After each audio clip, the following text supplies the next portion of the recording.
नमस्कार प्रिय दर्शकों, मैं यशराज तिवारी आप सभी का बहुत बहुत स्वागत करता हूं प्रोफेशनल एस्ट्रोलॉजी पर। आज का जो हमारा ये कार्यक्रम है ये दी एस्ट्रोलॉजी शो का एपिसोड नंबर 5 है। इस कार्यक्रम में मैं आप सभी के द्वारा पूछे गए प्रश्नों का जवाब देता हूं। जो भी सवाल आप इस कार्यक्रम के लिए कमेंट सेक्शन में देते हैं उनका जवाब मैं यहाँ पर देता हूँ। किस तरह के सवालों के जवाब? उस तरह के सवालों के जवाब जो कि ज्योतिष से संबंधित हैं, पूजा पाठ से संबंधित हैं, ज्योतिषी उपाय से संबंधित है या फिर हमारी ऑकल्ट साइंस की फील्ड से संबंधित है।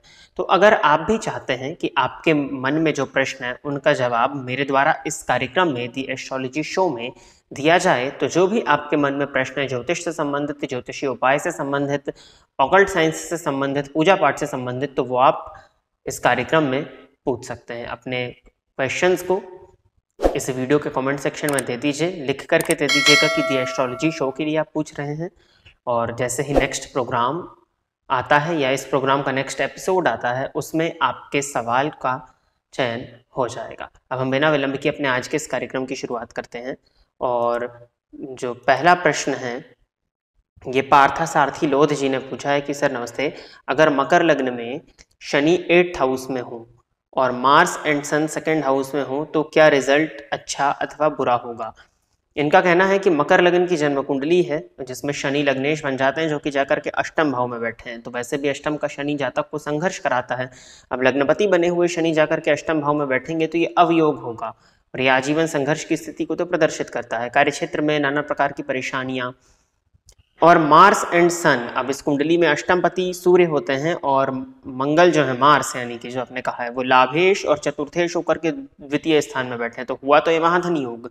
अष्टमेश के वहां जाने से भी धन के मामले में ये योग अच्छा समझ में आ रहा है। अवयोग होते हुए भी धन या पैतृक संपत्ति की स्थिति ठीक दिखती है, लेकिन फिर भी सूर्य और मंगल द्वितीय भाव में बैठे हैं और शनि की दृष्टि से दृष्ट हैं। ये अगर पुरुष की कुंडली है, अगर पुरुष की कुंडली है तो राइट आई, और अगर स्त्री की कुंडली है तो लेफ्ट आई। उल्टी आंख से संबंधित परेशानियां, आंखों से संबंधित भयंकरतम परेशानियों को ये युति प्रदर्शित करती है। तो रिजल्ट अच्छा होगा या बुरा होगा? तो रिजल्ट ये मिला जुला है। वैसे तो 70 to 75% इसको बुरा ही माना जाएगा क्योंकि लग्नपति जाकर के अष्टम स्थान में बैठे हैं। लग्नेश का अष्टमस्थ होना ये सबसे बुरा माना जाता है। या अष्टमपति का लग्न में जाना ये अच्छा नहीं माना जाता और ये जातक के जीवन काल में आजीवन संघर्ष को बना करके रखता है। आजीवन संघर्ष बना रहता है या कितना भी प्रयत्न कर लो वो सफलता प्राप्त नहीं होती जिसका कि जातक हकदार है। कहीं ना कहीं उस व्यक्ति का व्यक्तित्व भी जो है वो गुप्त हो जाता है, सीक्रेटिव नेचर का हो जाता है।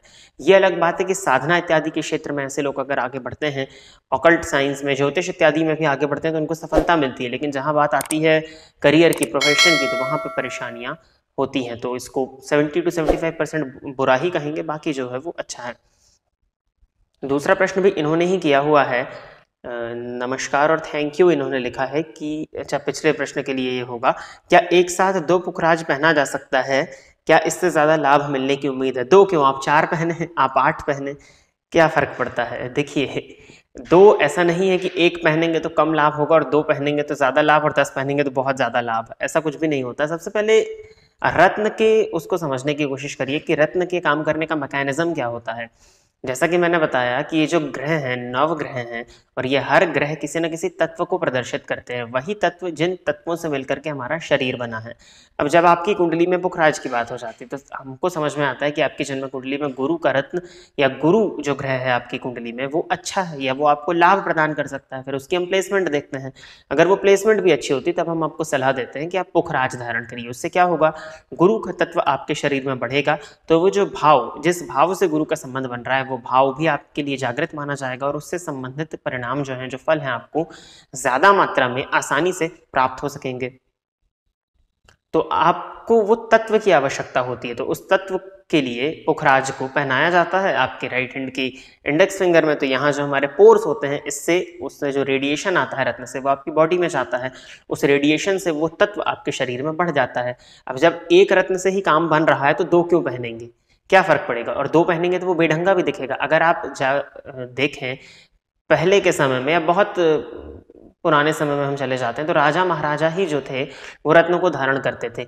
उनके मुकुट पर आप देखेंगे कि माणिक्य इत्यादि लगे हुए थे। तो कहीं ना कहीं ये सौंदर्यता को भी प्रदर्शित करता है, व्यक्ति की खुशी को भी रत्न पहनना प्रदर्शित करता है, उसके सौंदर्य को उसके लुक्स को एनहेंस करने का काम भी जेमस्टोन करता है। तो अब आप दो दो एक से पत्थर पहनेंगे तो वो बुरा भी लगेगा देखने में, या तो लोग आपको अंधविश्वासी समझेंगे दो एक से पत्थर देख करके, या फिर वो बेढंगा दिखेगा। तो कहीं ना कहीं वो सामने वाले के दिमाग में आपकी इमेज को बुरा बनाएगा। तो सबसे पहली चीज तो एक ही को धारण करें। बाकी ज्यादा लाभ या कम लाभ, लाभ तो उतना ही मिलेगा जितना वो एक जेमस्टोन से मिल जाता। तो क्यों ना दो में अलग अलग पैसा खर्च करें से अच्छा एक अच्छी क्वालिटी का जेमस्टोन बना करके आप पहने जो कि आपके लिए प्रभावी हो जाए। और पहनने को तो आप 10 भी पहन सकते हैं, आपकी मर्जी, आपका हाथ आपकी उंगली है, आपकी मर्जी है। लेकिन उचित या शास्त्रीय उचित जो है वो एक रत्न पहनना ही है। एक ग्रह के लिए एक ही रत्न को पहना जाना चाहिए। आदित्य सुरवासी ने पूछा है, हम अर्थ पर रहते हैं और सारे ग्रहों का प्रभाव हमारे ऊपर पड़ता है। सपोज अगर मंगल पर होते तो अर्थ का प्रभाव हमारे ऊपर पड़ता या अर्थ का कोई प्रभाव ही नहीं है? बिल्कुल पड़ता। अर्थ का कोई प्रभाव ही नहीं है। अगर अर्थ का कोई प्रभाव ही नहीं होता तो आप ये प्रश्न लिख नहीं रहे होते और मैं ये प्रश्न का जवाब दे नहीं रहा होता। तो अर्थ का प्रभाव है तभी आप ये प्रश्न पूछ रहे हैं और अर्थ का ही प्रभाव है कि मैं आपको ये उत्तर दे पा रहा हूं। देखिए, हर चीज का ओरिजिन होता है एक। आप अपने घर पर बैठे हुए हैं या आप कहीं भी बैठे हुए हैं, मैंने आपसे पूछा कि आपके मतलब आपसे मैंने जस्ट कॉल किया और मैंने पूछा कि रेलवे स्टेशन कितना दूर है। फॉर एग्जाम्पल आपने कहा 3 किलोमीटर दूर है, तो तुरंत यहां से प्रश्न उठ जाएगा कि कहाँ से ओरिजिन, आप कहाँ पर हैं। तो वर्तमान समय में या जब वर्तमान समय में क्या हमेशा से हम पृथ्वी पर ही रहे हैं, तो पृथ्वी को जहां पर हम हैं उसको स्टेशनरी, उसको ओरिजिन मान लिया गया कि हम वहां पर स्थित हैं। और फिर वहां से हमने ग्रहों को देखा, तो जो ग्रह हमको देखे हमने उनके प्रभाव पर स्टडी करी या उनके प्रभाव को जाना और उनसे हम प्रभावित होते हैं। निसंदेह अगर हम पृथ्वी की जगह मंगल पर होते तो उन 9 ग्रहों में मंगल को हम हटा करके पृथ्वी को मंगल की जगह पर रखते तो पृथ्वी का प्रभाव भी जनमानस पर पड़ता। और यहाँ रहते हुए भी इसमें एस्ट्रोलॉजी लगाने की जरूरत नहीं, पृथ्वी का प्रभाव ही आपके ऊपर पड़ रहा है, जिसके चलते आपको जल मिल रहा है तो आप जल पी पा रहे हैं और ये प्रश्न आप लिख पा रहे हैं और जो मैं आपका प्रश्न का जवाब दे रहा हूँ उसको आप सुन पा रहे हैं। तो पृथ्वी का ही प्रभाव है। आप कहीं और होते तो वहां पर पृथ्वी का प्रभाव होता। मतलब मंगल पर अगर आप होते, जो आपने पूछा, तो अगर आप मंगल पर होते तो हम मंगल की चर्चा ना करते हो क्योंकि आप वहां पर ऑलरेडी हैं ना। आप जहां पर हैं वहां का प्रभाव तो आपके ऊपर पड़ना ही पड़ना है। तो अगर आप मंगल पर होते तो हम मंगल को हटा करके मंगल की जगह अर्थ को स्टडी करते तो वहां अर्थ का प्रभाव होता, पृथ्वी का प्रभाव होता। तो ये ऐसा है। सुषमा जी ने पूछा है, कुंडली में शनि सुख भाव के स्वामी और पराक्रम के स्वामी हो और वक्री हो तो कैसा फल देंगे? शनि सुखेश और पराक्रमेश वृश्चिक लगन की जन्म कुंडली में बनेंगे। तो वृश्चिक लगन की जन्म कुंडली में शनि तटस्थ हो जाते हैं और शनि का वक्री होना, वैसे शनि पापक ग्रह हैं तो शनि का वक्री होना हमेशा ही श्रेष्ठ माना जाता है। तो ये श्रेष्ठ फल प्रदायक ही बनेंगे, परंतु निर्भर करता है कि शनि बैठे कहाँ हैं। अब वृश्चिक लगन की कुंडली में अगर शनि जाकर के लग्न में बैठ जाएंगे तो ऑब्वियस सी बात है सप्तम में बैठ जाएंगे तो कार्यों को विलंबित कराएंगे। अब वृश्चिक लग्न में कहीं ना कहीं मंगल का प्रभाव होता है तो उनके अंदर धैर्य की कमी या इंपेशेंसी कुछ हद तक होती है।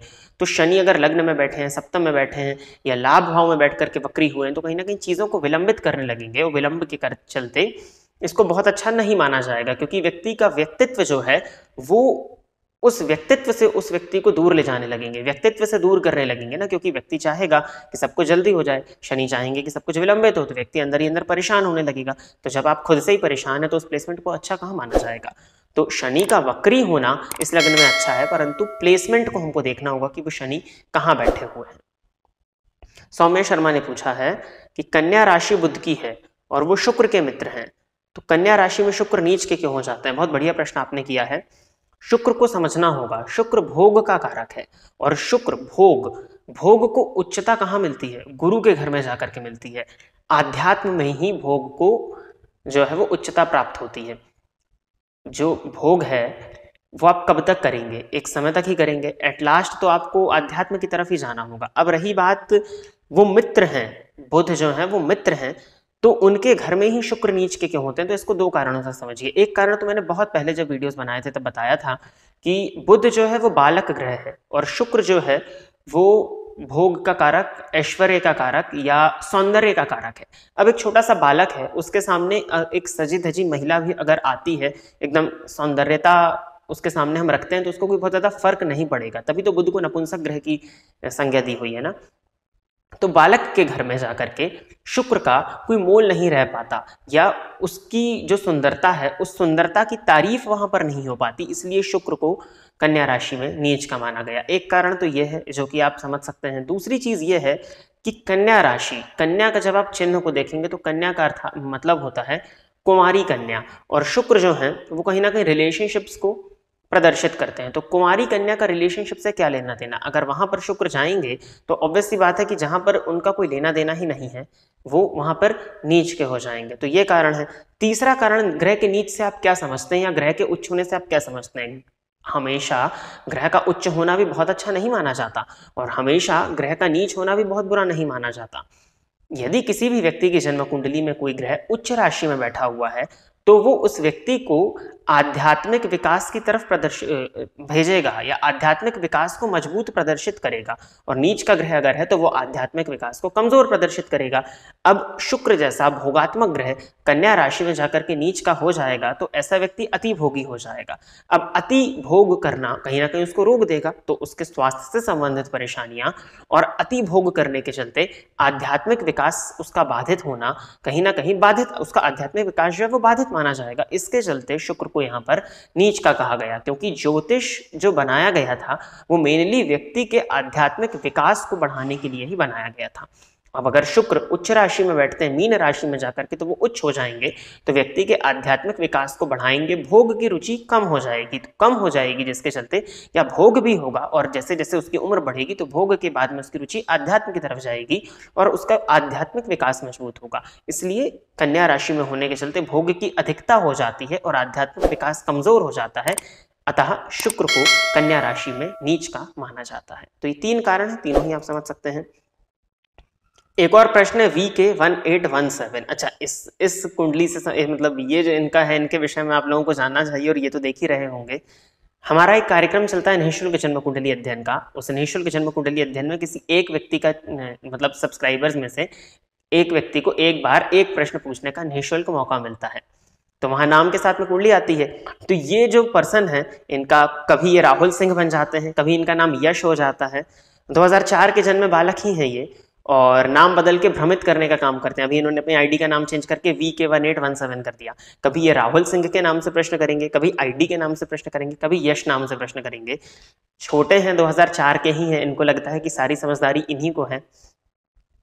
परंतु मैं आप लोगों को बता दूं कि जो भी लोग कमेंट्स का सिलेक्शन करते हैं आपकी कुंडली अध्ययन के लिए या दी एस्ट्रोलॉजी शो के लिए, वो भी कोई ऐसे वैसे लोग नहीं हैं, वो भी ग्रेजुएटेड लोग हैं, और लगभग मैं कह सकता हूं कि एक या दो को आप हटा दें तो सब टेक्निकल डिग्री होल्डर ही हैं, इंजीनियर ही हैं। तो आप एक नाम से करें या चार नाम से, फर्क नहीं पड़ता, आपको पकड़ ही लिया जाएगा। तो आपका प्रश्न तो मैंने लिया है क्योंकि प्रश्न आपका अच्छा था। VK1817, कभी राहुल सिंह बन जाते हैं, कभी यश बन जाते हैं, 2004 के जन्म में बालक हैं, नाम बदल के भ्रमित करते हैं। ये आपकी स्टोरी है जो कि मुझे पता चली है। तो कृपया करके अगर आप अपनी जन्म कुंडली का अध्ययन कराना चाहते हैं तो संपर्क करके अध्ययन कराएं। एक बार आपका निःशुल्क अध्ययन हो चुका होगा तो बार बार भ्रमित करने की कोशिश ना करें। इनका प्रश्न ले लेता हूं मैं। इंदु लग्न और लग्न कुंडली एक जैसे हों तो क्या फलादेश होता है? इंदु लग्न ये भी जेमिनी का कंसेप्ट है, और आपकी धन की स्थिति को प्रदर्शित करने के लिए या आपके धन की स्थिति का सूक्ष्म अति सूक्ष्म विश्लेषण करने के लिए इंदु लग्न का सहारा लिया जाता है या इंदु लग्न को देखा जाता है। उसके कुछ पॉइंट्स होते हैं, हालांकि मैंने पहले भी बताया था कि जेमिनी का कंसेप्ट मैंने अपने चैनल पर टच अभी नहीं किया हुआ है, उसमें अभी समय लगेगा क्योंकि अभी हमने पराशरी कंटेंट ही पूरी तरह से टच नहीं किया। तो जब पराशर एस्ट्रोलॉजी पूरी कंप्लीट होगी तभी हम, या लगभग हम पराशरी कर चुके होंगे, कंप्लीट तो कभी नहीं हो सकती, फिर भी जब तक हम कर चुके होंगे तभी हम जेमिनी के कंसेप्ट को उठाएंगे। तो इंदु लग्न का एक कंसेप्ट होता है, बहुत से लोग जानते होंगे। अगर इंदु लग्न और लग्न कुंडली एक जैसी ही हो तो क्या है, आप जिस तरह से जन्म कुंडली का अध्ययन करते हैं उसी तरह से इंदु लग्न का अध्ययन करेंगे, तो इसमें कहीं कोई ज्यादा फर्क नहीं है। एक जैसे हो या अलग अलग हो, दोनों का फलादेश अलग अलग ही किया जाएगा। अब दोनों एक ही हो जाएंगे तो एक ही साथ फलादेश कर देंगे, तो फलादेश जो है वो, अब इंदु लग्न में धन की स्थिति अच्छी दिखाई पड़ेगी तो धन की स्थिति अच्छी होगी, और लग्न कुंडली से जो जो फलादेश करते हैं वो फलादेश करेंगे। तो इसमें कोई वो नहीं है, डाउट वाली बात नहीं है। और दूसरा भी प्रश्न इन्होंने किया है कि राहु मंगल द्वादश भाव में मेष में क्या प्रभाव देंगे? मेष राशि में, अर्थात वृषभ लग्न की कुंडली है। वृषभ लग्न की कुंडली में 12वें भाव में अंगारक दोष बना हुआ है, पुरुष की कुंडली है तो राइट आई से संबंधित परेशानी होगी, छल कपट करने की टेंडेंसी होगी। तो दिखाई भी पड़ रही है। तो ये होगा राहु मंगल द्वादश भाव में जाकर के बैठेंगे। वैसे तो मंगल स्वराशि के हैं, लेकिन फिर भी ये नेत्रजन्य पीड़ा, नेत्र से संबंधित परेशानी, कारागार योग की स्थिति को ये उत्पन्न कर देंगे। तो प्रिय दर्शकों, इतने ही प्रश्न आप सभी के आए थे और इतने ही प्रश्नों को लेकर के मैं आज के दी एस्ट्रोलॉजी शो के एपिसोड नंबर 5 में लेकर के उपस्थित हुआ था। आशा करता हूँ कि जितने भी प्रश्नों का जवाब मैंने दिया आप सभी संतुष्ट होंगे। अगर आप भी चाहते हैं कि आपके प्रश्नों का जवाब मेरे द्वारा इस ही शो के नेक्स्ट एपिसोड में दिया जाए, जो कि आपके प्रश्न ज्योतिष, एस्ट्रोलॉजी और हमारा ऑकल्ट साइंस, पूजा पाठ से संबंधित, ज्योतिषी उपाय से संबंधित हैं, तो वो आप यहाँ पूछ सकते हैं। अपनी जन्म कुंडली की प्लैनेटरी पोजीशन को समझना चाहते हैं तो वो आप इसी एपिसोड के नीचे आप कमेंट कर दीजिए। आज के लिए बस इतना ही रखते हैं। नमस्कार। फोन पर बात करके कुंडली दिखाने के लिए एवं ज्योतिष से संबंधित अन्य सर्विसेज के लिए आप स्क्रीन पर दिए गए नंबर पर कॉल या व्हाट्सएप कर सकते हैं। साथ ही साथ अब आप मेरे अकाउंट को फेसबुक और इंस्टाग्राम पर भी फॉलो कर सकते हैं, जिसका यूजर है आपकी स्क्रीन पर दिया हुआ है।